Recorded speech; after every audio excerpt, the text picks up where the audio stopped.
Adventas laiks visbiežāk asociējas ar baznīcu svētību un brīnumiem, tāpēc tieši šis ir vispiemērotākais brīdis, lai apskatītu vismaz daļu no Talsu novada baznīcām.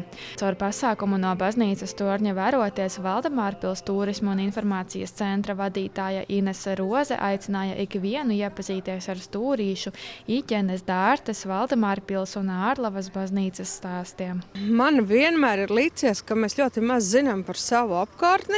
Jo 30 km rādījos ir tāds tumšais laukums, it kā tur nav ko redzēt. Un tāpēc es domāju, ka sākoties adventas laikam būtu ļoti labi apceļot baznīcas. Ekskursija iesākās Stūrīšu baznīcā, kura ir īpaša ar to, ka tā celta lepras slimnieku vajadzībām. Taču šobrīd par to liecina vien nostāsti, jo siltās svecīšu liesmas un mājīgā atmosfēra baznīcas stāstu mainījusi.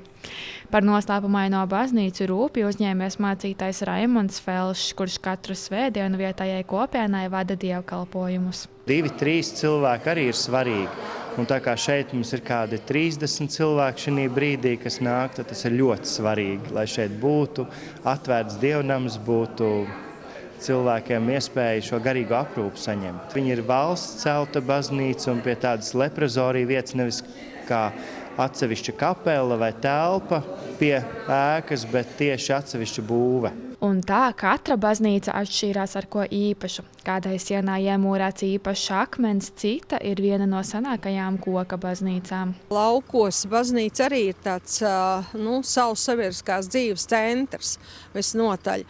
Un, protams, ka ir mums dažas baznīcas novadā, kas ir arī atvērtas turistiem un kas ir turistu pieprasītas, bet ne visi šie dievnami tādi ir.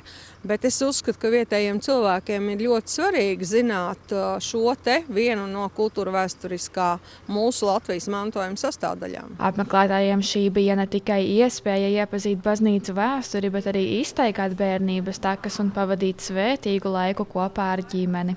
Izdomājām interesanti pavadīt sestdienu kopā ar meitām, apbraukāt, kaut ko arī interesanti uzzināt. Man patīk izbraukt ar ģimeni, pavadīt laiku kopā. Tā kā es vispār esmu cilvēks, kas saistīts ar baznīcu un ar ticību un šādu pasākumiem es sekoju līdzi, kur notiek, un ja ir iespēja piedalīties, kāpēc te? Nākotnē šāda veida ekskursijas ap Ziemassvētku laiku būs kā tradīcija, iekļaujot arī īpašu koku, akmeņu, muižu, upju un ezeru izzināšanu, jo Talsu novadā ir vēl daudz skaistu un neatklātu vietu, par kurām ir vērts uzzināt vairāk. Niceta Anna Stariņa, Terēza Matisone, TV9 Pakalni.